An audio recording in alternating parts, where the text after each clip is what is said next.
Good morning, welcome to today's lecture. आज के इस लेक्चर में हम 8086 को कंटिन्यू करेंगे जो हमने लास्ट लेक्चर में किया था। 8086 माइक्रो प्रोसेसर का हमने ओवरव्यू देखा था कि 8086 माइक्रो प्रोसेसर क्या होता है और किस तरीके से फंक्शन करता है। इस क्लास में हम पढ़ेंगे कि 8086 का पिन डायग्राम क्या होता है, कौन कौन से पिन्स और सिग्नल्स 8086 माइक्रो प्रोसेसर के अंदर होते हैं।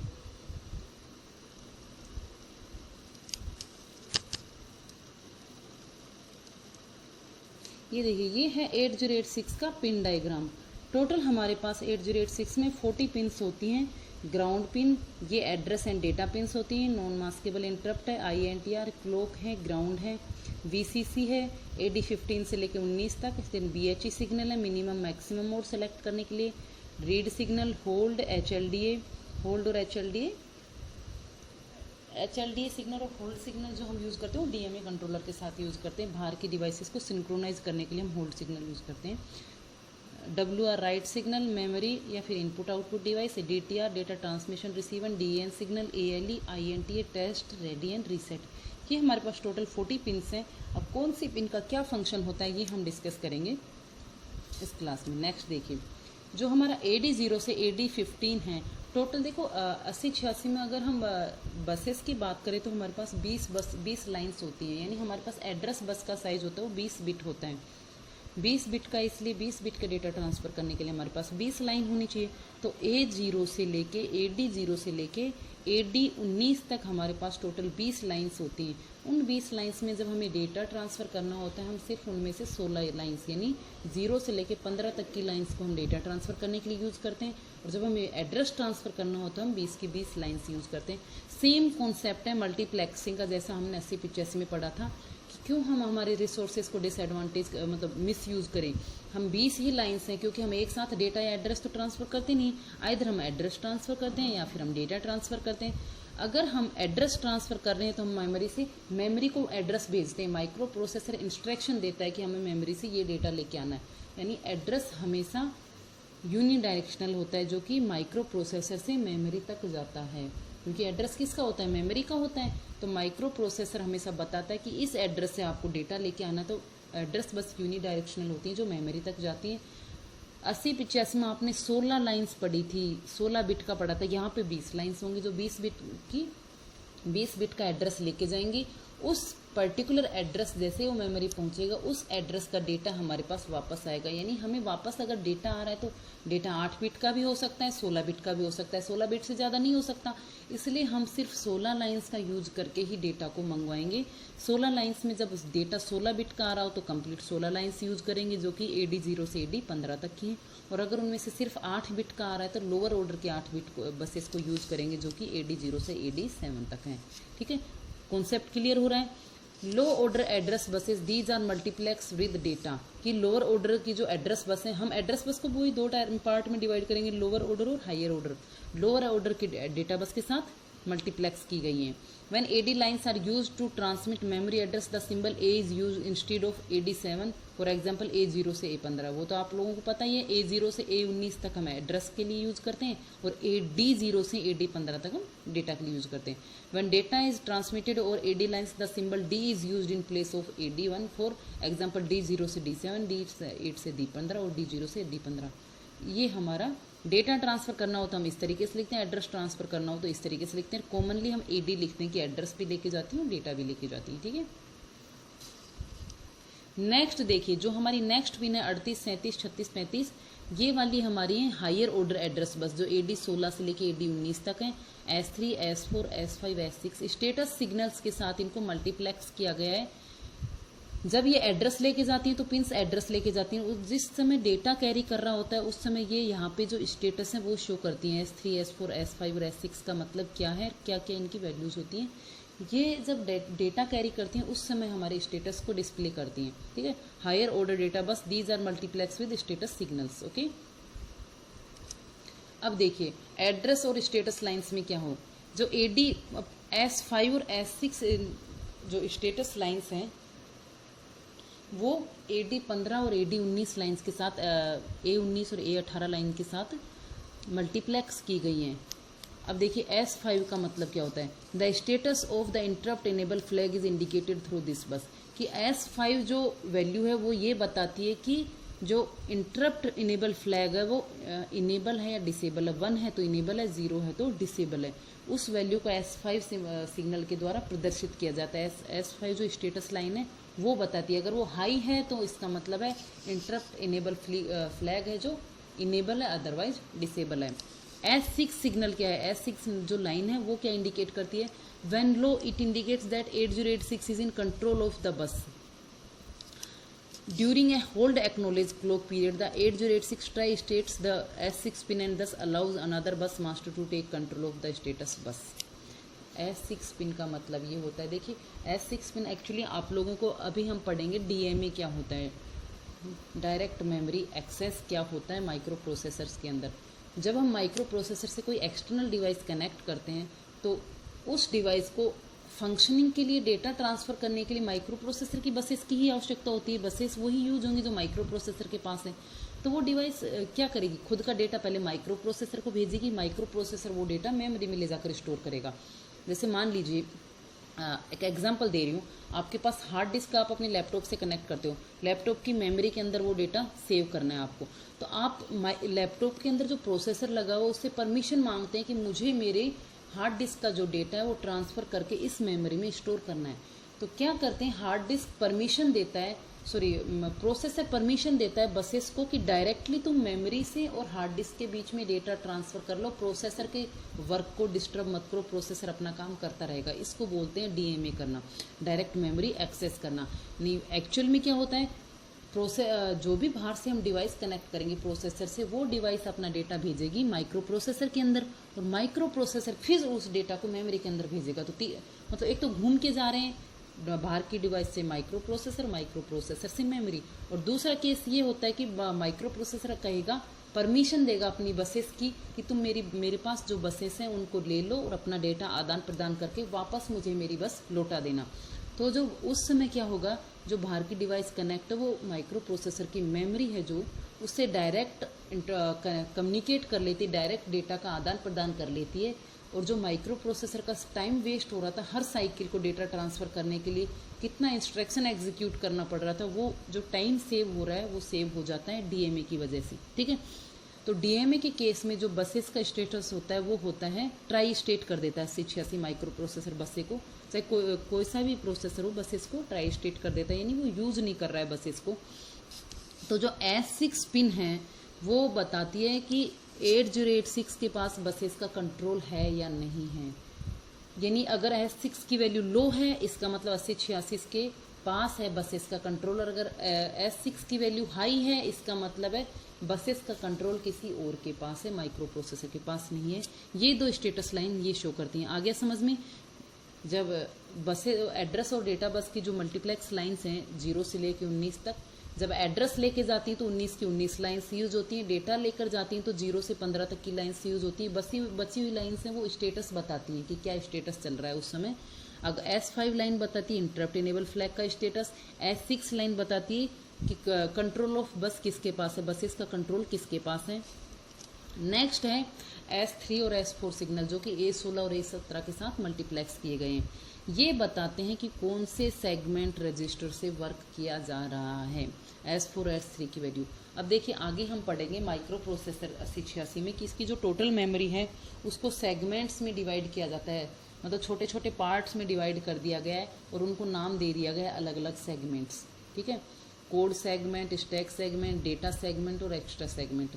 सब सेगमेंट हैं वही 16-16 बिट के रजिस्टर सभी में, लेकिन उनका वर्क अलग अलग होता है। कोड सेगमेंट में हम कोड एक्सेस करते हैं, डेटा सेगमेंट में हम डेटा स्टोर करते हैं जिस पे हमें ऑपरेशन करना है, स्टैक सेगमेंट स्टैक के ऑपरेशन के लिए काम आती है, एक्स्ट्रा सेगमेंट जो बचा हुआ कोई एक्स्ट्रा डेटा अगर हमें ले जाकर स्टोर करना हो तो एक्स्ट्रा सेगमेंट में काम आता है। जैसे मान लीजिए आपकी एक नोटबुक है, आपकी नोटबुक में आप अभी एक बार तो एक सब्जेक्ट लिखो स्टार्टिंग के पेज से, एक ही नोटबुक में आप 4 सब्जेक्ट के नोट्स लिखो, तो आप क्या करोगे, फर्स्ट पेज को ऐसे क्रॉस करके लिख दोगे EL 201, फिर कुछ 50 पेज, मतलब 50 पेज रख लीजिए, 50 पेज हटा के 51 पेज पे लिख दोगे EL 202 के नोट्स, फिर 50 पेज नेक्स्ट करके EL 203, फिर 50 थर्ड ईयर की बात करें ना, तो आप 50 पेज नेक्स्ट करके EL 204। इस तरीके से आपने एक नोटबुक में 4 सब्जेक्ट के नोट्स बना रहे हैं। तो इसी तरीके से माइक्रो प्रोसेसर 8086 की जो टोटल मेमोरी लोकेशन है 1 MB लोकेशन हमारे पास है, उस लोकेशन को हमने 4 भागों में अलग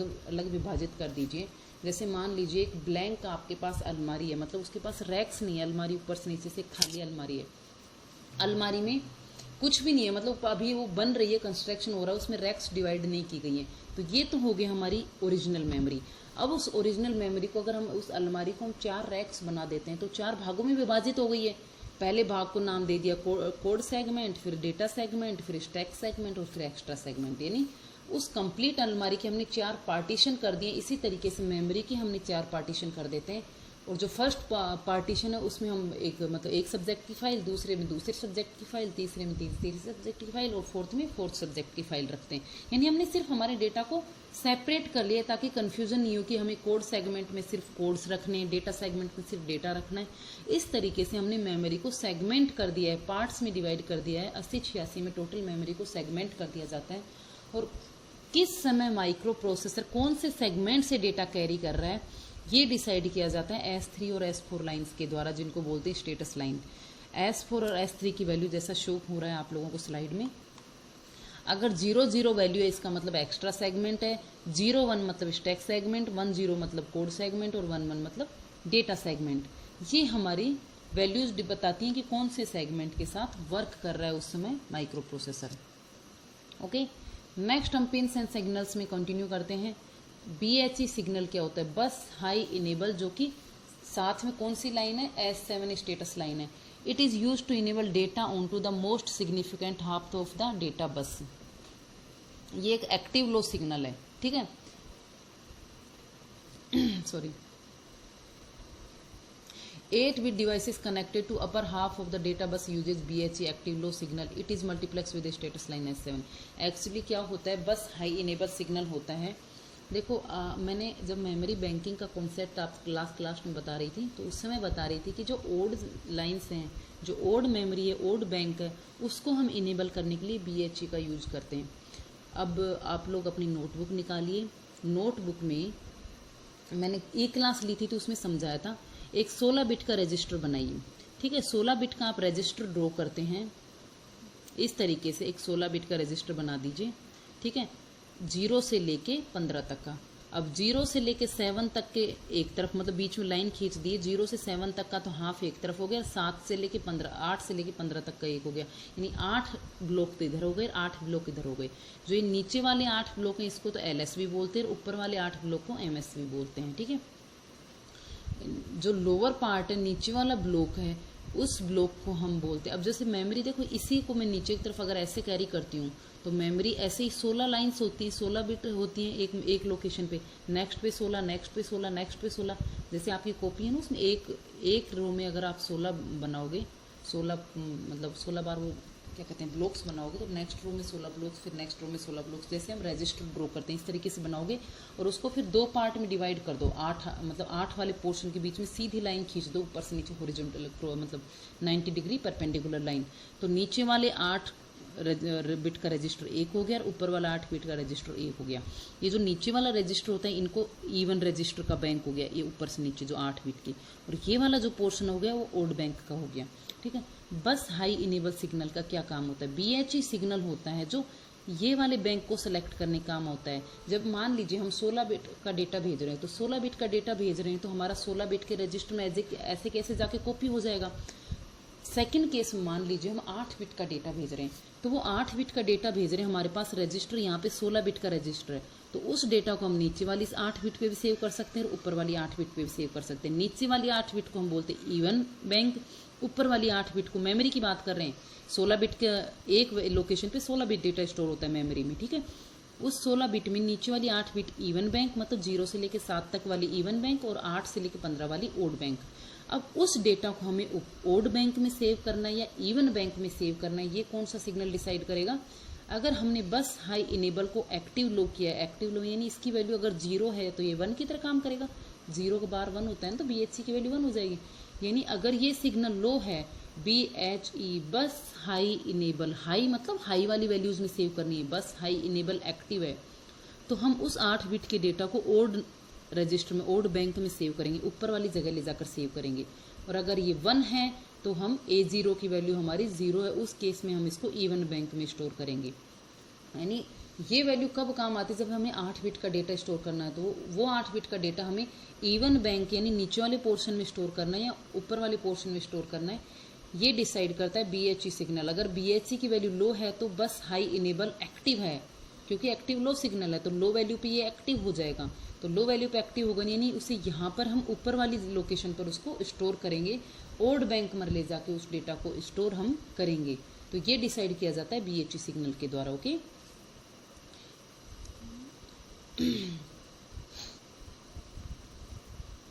नेक्स्ट हमारा मिनिमम और मैक्सिमम मोड।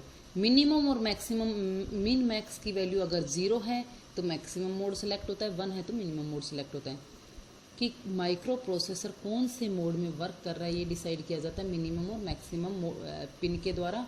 मिनिमम मोड में माइक्रो प्रोसेसर सिंगल प्रोसेसर की तरह काम करता है, खुद एक प्रोसेसर की तरह काम करता है। मैक्सिमम मोड में इसके साथ हम और प्रोसेसर्स को जोड़ के वर्क करते हैं, वो होता है मैक्सिमम मोड। ठीक है, मिनिमम और मैक्सिमम मोड में इसके सिग्नल्स अलग अलग हो जाते हैं। मिनिमम मोड में ये वाले सिग्नल्स आएंगे, मैक्सिमम मोड में जो सामने लिख रखे हैं ना ये वाले सिग्नल्स काम में आते हैं। इनकी जगह होल्ड, HLD, INT ये वाले सिग्नल है ना, 31 से लेके 24 तक के जो सिग्नल है ये मिनिमम मोड में तो जो लगे हुए हैं वो काम आएंगे, मैक्सिमम मोड में इनकी जगह ये वाले सिग्नल्स काम में आएंगे। ओके, नेक्स्ट हमारा है टेस्ट सिग्नल। टेस्ट एक एक्टिव लो सिग्नल है, ये वेट इंस्ट्रक्शन के साथ में यूज आता है कि 8086 will enter a wait state after execution of the wait instruction and will resume execution only when the test is made low by an active hardware। 8086 में हम वेट स्टेट इंड्यूस कर सकते हैं। वेट स्टेट इंड्यूस करने के लिए हम एक प्रोग्राम लिखते हैं कि 8086 माइक्रो प्रोसेसर वेट स्टेट में चला जाता है, यानी कोई ऑपरेशन नहीं कर रहा होता है, सिर्फ वेटिंग स्टेट कर रहा होता है। वेट स्टेट यानी अपने, कई बार माइक्रो प्रोसेसर क्या होता है अपनी साइकिल को सिर्फ खत्म करना होता है, टाइम पास करना होता है, कोई लूप में प्रोग्राम चल रहा होता है, उस समय माइक्रो प्रोसेसर को अपना टाइम पास करना होता है, उसके लिए हम वेट स्टेट इंड्यूस करते हैं माइक्रो प्रोसेसर के अंदर। अब वेट स्टेट में एक बार माइक्रो प्रोसेसर चला जाता है तो उस वेट स्टेट से बाहर लाने के लिए, वेट की कंडीशन से उसे बाहर लाने के लिए हमें टेस्ट सिग्नल की आवश्यकता होती है। ठीक है, टेस्ट सिग्नल की वैल्यू जब हम लो कर देते हैं तो यहाँ बाहर से लो वैल्यू अगर इस पिन पर हम देते हैं तो वो वेट स्टेट से बाहर आ जाता है। This is use to synchronize an external activity to the processor internal operation की। प्रोसेसर के इंटरनल ऑपरेशन से हमें बाहर की, क्योंकि मान लीजिए प्रोसेसर की स्पीड ज़्यादा है, बाहर की डिवाइस की स्पीड कम है, तो हमें क्या करना होगा, प्रोसेसर ने अपना वर्क ऑलरेडी कंप्लीट कर लिया और बाहर की डिवाइस उसी ऑपरेशन को भी कंप्लीट कर रही है, तो उस समय हमें प्रोसेसर के अंदर वेट स्टेट डालनी पड़ेगी कि जब तक उसका काम कंप्लीट नहीं हो जाता आप वेट स्टेट में रहिए। तो वेट स्टेट खत्म करने के लिए हमें उसके साथ टेस्ट सिग्नल देना पड़ेगा कि मान लीजिए 5 सेकंड के लिए प्रोसेसर को वेट करवाना है तो 5 सेकंड बाद हमें उसके अंदर टेस्ट सिग्नल इंड्यूस करना पड़ता है। ठीक है, नेक्स्ट हमारा है रेडी सिग्नल।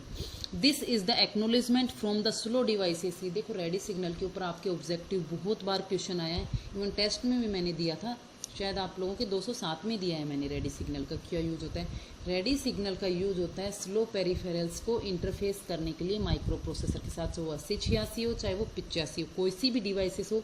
रेडी का मतलब होता है बाहर से पेरिफेरल डिवाइसेस को माइक्रो प्रोसेसर के साथ इंटरफेस करना है, जो कि बाहर की डिवाइसेस, क्योंकि माइक्रो प्रोसेसर की स्पीड फास्ट होती है, पेरिफेरल डिवाइसेस की स्पीड स्लो होती है, तो स्लो डिवाइसेस को माइक्रो प्रोसेसर के साथ इंटरफेस करने के लिए हम रेडी सिग्नल यूज करते हैं, सिंक्रोनाइजेशन के लिए रेडी सिग्नल यूज करते हैं। ठीक है,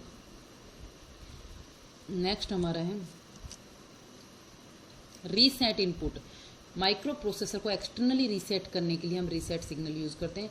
इस एक्टिव हाई सिग्नल है, इस सिग्नल को सिग्नल को हमें एटलीस्ट 4 क्लॉक साइकिल के लिए देना पड़ता है ताकि माइक्रो प्रोसेसर रीसेट की कंडीशन में चला जाए, जो भी उसकी प्रेजेंट एक्टिविटी है उसको टर्मिनेट कर दे। नेक्स्ट हमारा ग्राउंड पिन है। ग्राउंड पिन क्या होती है? ग्राउंड करने के लिए, माइक्रो प्रोसेसर 0 वोल्ट सप्लाई करने के लिए। नेक्स्ट हमारी clock pulse. This clock input provide the basic timing for processor. देखो, किसी भी प्रोसेसर को वर्क करने के लिए, डिसाइड करने के लिए उसे एक टाइमिंग सिग्नल की आवश्यकता होती है। मैं यहाँ पे, क्योंकि ब्लैक बोर्ड पे अच्छे से एक्सप्लेन कर सकते हैं, यहाँ पे मैं सिर्फ आप लोगों को बोलकर समझा सकती हूँ कि क्लॉक सिग्नल की क्या आवश्यकता होती है। मैंने 8085 में आपको अच्छे से एक्सप्लेन किया था कि हम माइक्रो प्रोसेसर के अंदर क्लॉक सिग्नल क्यों देते हैं, क्योंकि माइक्रो प्रोसेसर को भी हम इसको खुद को एक मशीन है, इसे टाइमिंग का पता नहीं होता कि मुझे एक इंस्ट्रक्शन को करने में कितना टाइम ले रहा है। तो ये जैसे हमारे पास टाइम साइकिल है कि अभी कितने बज रहे हैं, अभी 4 के लगभग 4 बज रहे हैं, तो हम उस जो भी हमारा IST टाइम सिंबल है उसके अकॉर्डिंग हम चलते हैं। लेकिन माइक्रो प्रोसेसर के पास ऐसा कोई भी स्टैंडर्ड नहीं होता जिसके अकॉर्डिंग वो अपना टाइम डिसाइड कर सके।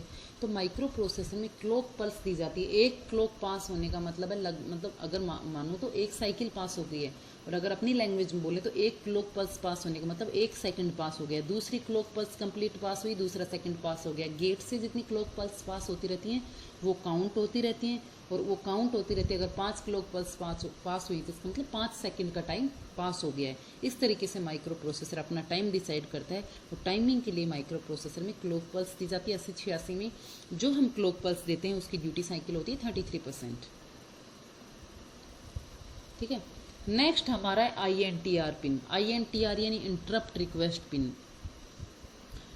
This is a triggered input. This is sampled during the last clock cycle of each instruction to determine the availability of the request. If any interrupt request is pending, the processor enters the interrupt acknowledgement cycle. This signal is active, high and internally synchronized. INTR आप लोगों को पता है एक interrupt request signal होता है। Micro processor हर instruction के and में इसको चेक करता है कि कोई इंटरप्ट तो नहीं आया, कोई इंटरप्ट तो नहीं आया। अगर कोई इंटरप्ट आ गया तो प्रियोरिटी के according interrupt acknowledgement cycle receive हो जाती है। ये मैंने इंटरप्ट्स में बताया था कि INTR पिन क्या होती है, इंटरप्ट रिक्वेस्ट पिन क्या होती है, एक हार्डवेयर पिन है। ओके, नेक्स्ट हमारा है, अब हम नेक्स्ट मोड में हम पढ़ेंगे मिनिमम और मैक्सिमम मोड की पिन्स क्या होती हैं। जो अभी हम पढ़ेंगे, ये जो ब्लैक से दिख रही है वो हमारी मिनिमम मोड में काम आने वाली पिन है, जिसमें माइक्रो प्रोसेसर सिंगल प्रोसेसर की तरह वर्क करता है। ओके,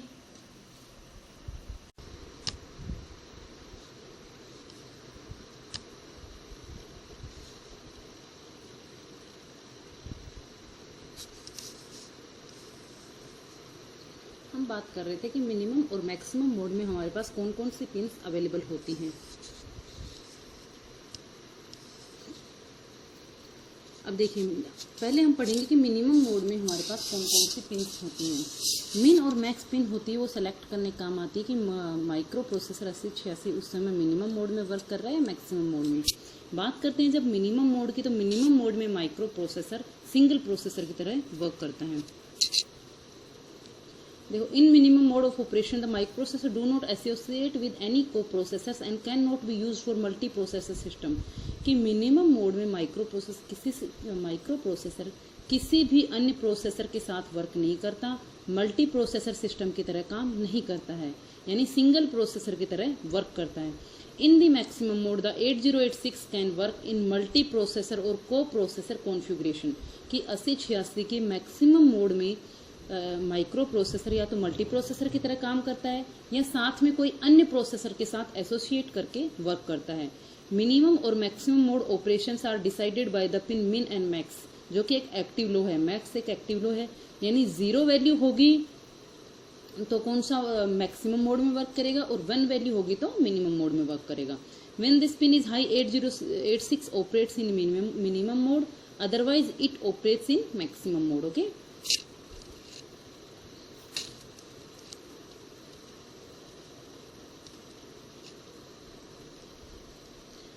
अब देखिए, मिनिमम और मैक्सिमम मोड के लिए जब हमें मिनिमम मोड में काम करना होता है तो यहाँ पे हम मिन मैक्स मोड में हमें हाई सिग्नल चाहिए होता है। तो VCC पे जो हाई सिग्नल होता है, मिन मैक्स यहाँ पे जो सिग्नल होता है 33 और 40 पिन को हम सिंगल लॉजिक के साथ टाइट कर देते हैं। एक लॉजिक दिया जाता है, VCC एक हाई लॉजिक है और वही लॉजिक हम मिन पिन पर प्रोवाइड करते हैं। तो सबसे फर्स्ट हमारी पिन है मिनिमम, एक मिनट, ये देखिए, ये हमारी है जो पिन्स हम यूज करेंगे मिनिमम मोड में। फर्स्ट पिन है DT/R पिन। DTR सिग्नल क्या वर्क करता है, data transmission and reception output signal from the processor to control the direction of data flow through the data transceivers. क्योंकि जब हम micro processor single mode में काम करता है तो जो डेटा ट्रांसमिट होता है, जो डेटा रिसीव होता है ट्रांस रिसीवर्स के थ्रू, तो ये डिसाइड करने के लिए ये डेटा ट्रांसमिट किया गया है माइक्रो प्रोसेसर के द्वारा या माइक्रो प्रोसेसर में रिसीव होना है, DTR सिग्नल डिसाइड करता है कि डेटा ट्रांसमिशन है या रिसीव हुआ है। ठीक है, नेक्स्ट हमारी पिन है जो DEN पिन है, data enable. Output signal from the processor used as output enable for the trans receiver. Trans receiver device की यूज की जाती है 8086 के पास, जो ट्रांसमिशन और रिसीविंग का काम करती है डेटा को। तो जो DEN सिग्नल है, DEN सिग्नल होता है, ये डेटा इनेबल सिग्नल है जो कि ट्रांस रिसीवर को ऑन करने के लिए दिया जाता है। ये जो DEN आउटपुट है ये ट्रांस रिसीवर के साथ कनेक्ट किया जाता है जो कि ट्रांस रिसीवर को ऑन करता है। नेक्स्ट हमारी पिन है ALE pin, address latch enable. आप लोगों को पता ही होगा ALE पिन आप 8085 में भी पढ़कर आए हैं। एड्रेस लैच इनेबल यूज होती है डीमल्टीप्लेक्सिंग के टाइम, एड्रेस और डेटा बस को मल्टीप्लेक्सिंग करने के लिए ये पिन यूज होती है। जब हाई होती है तो ये बसेस होती है वो एड्रेस कैरी करती हैं, और जब लो होती है तो डेटा कैरी करती हैं। यानी ALE जब ऑन होता है, अगर आप लोगों को मल्टीप्लेक्सिंग का डायग्राम याद हो 8085 में, तो जब ALE सिग्नल ऑन होता है तो जो फ्लिप फ्लैप लैच कनेक्ट होती थी वो ऑन हो जाती थी, तो वो मल्टीप्लेक्सिंग करती थी। ठीक है, और जब ऑफ होता है तो जो भी बसेस होती हैं वो डेटा जो लैच के थ्रू डेटा सीधा पास हो जाता है वो एड्रेस बस, सॉरी जब ऑन होती हैं तो लैच होती है वो डेटा को पास करती थी, तो वो सारा जितनी 15 से लेके और 0 तक जितनी बसेस हैं 16 बस वो एड्रेस कैरी करके ले जाती हैं। और जब ALE सिग्नल लो होता है तो लैच ऑफ हो जाती थी, तो कट ऑफ हो जाता था लैच से सिग्नल जाना, और जो नीचे की बस होती थी 8 बस वो डेटा कैरी करती थी। तो ALE सिग्नल डिसाइड करता है कि हम जो हमारे पास 20 बसेस हैं वो एड्रेस लेके जा रही हैं, डेटा कैरी कर रही हैं। नेक्स्ट हमारी M/IO, सेम 8085 की तरह है। उसके केस में बस इसका एक्टिव लो और एक्टिव हाई अलग हो जाता था। उसके केस में हम मेमोरी के ऊपर बार लगाते थे। यहाँ पे जब सिग्नल की वैल्यू 1 होगी इस पिन की वैल्यू तो मेमोरी के साथ ऑपरेशन हो रहा है, 0 होगी तो इनपुट आउटपुट के साथ ऑपरेशन हो रहा है। Use to differentiate memory access and input output access for memory reference instruction it is high. Memory के ऑपरेशन के टाइम हाई होती है और इनपुट आउटपुट ऑपरेशन के साथ टाइम लो होती है। ओके, नेक्स्ट हमारा राइट सिग्नल। राइट सिग्नल क्या काम करता है? एक्टिव लो सिग्नल है। राइट कंट्रोल सिग्नल होता है जो कि डेटा को राइट करने के लिए, यानी हमें मेमोरी या आउटपुट में इनपुट आउटपुट पर अगर हमें डेटा राइट करना है उस समय ये सिग्नल एक्टिव लो होता है। ठीक है, नेक्स्ट पिन है हमारी INTA, interrupt acknowledgement. Interrupt acknowledgement और INTR का एक्चुअल फंक्शन हम यहाँ देखेंगे जब हम पढ़ेंगे इनको कि PIC के साथ प्रोग्रामेबल इंटरप्ट कंट्रोलर के साथ इनको 8085 को हम कैसे इंटरफेस करते हैं, उस समय हमें INTR INTA का एक्चुअल फंक्शन समझ में आएगा। इंटरप्ट एक्नोलेजमेंट पिन है जो भी जब माइक्रो प्रोसेसर के पास इंटरप्ट जाता है तो उसको एक्नोलेजमेंट करने के लिए कि माइक्रो प्रोसेसर के साथ वो डिवाइस कनेक्ट हो गई है जिससे इंटरप्ट आ रहा है, उसको एक्नोलेजमेंट भेजने के लिए हम INT पिन यूज करते हैं। ओके, एक्टिव लो पिन है। नेक्स्ट हमारी पिन है होल्ड पिन। होल्ड और HLDA सिग्नल है, ये हम यूज करते हैं जब हम माइक्रो प्रोसेसर के साथ DMA कंट्रोलर को जोड़ते हैं। जब माइक्रो प्रोसेसर को DMA कंट्रोलर को बसेस का एक्सेस चाहिए होता है तो माइक्रो प्रोसेसर के साथ पास होल्ड सिग्नल भेजता है कि बसेस के ऑपरेशन को होल्ड कर दो और जो बसेस को रिलंक्विश कर दो, या इसका जो बसेस का कंट्रोल है वो माइक्रो प्रोसेसर से DMA कंट्रोलर के पास ट्रांसफर कर दो। इसके रेस्पॉन्स में माइक्रो प्रोसेसर जो सिग्नल रिस्पॉन्ड करता है वो सिग्नल होता है HLDA, hold acknowledgement signal. Okay, hold देखिए, input signal to the processor from the bus masters as a request to grant the control of bus. की बस का कंट्रोल लेने के लिए एक इनपुट सिग्नल भेजती हैं बाहर से, जो DMA डिवाइसेस कनेक्ट होती है वो भेजती हैं, और उसके रेस्पॉन्स में अगर माइक्रो प्रोसेसर यस करता है तो HLDA सिग्नल जनरेट करता है। ओके, होल्ड एक्नोलेजमेंट सिग्नल होता है। नेक्स्ट हमारी जो पिन है वो हमारी स्टेटस सिग्नल है S0, S1 और S2।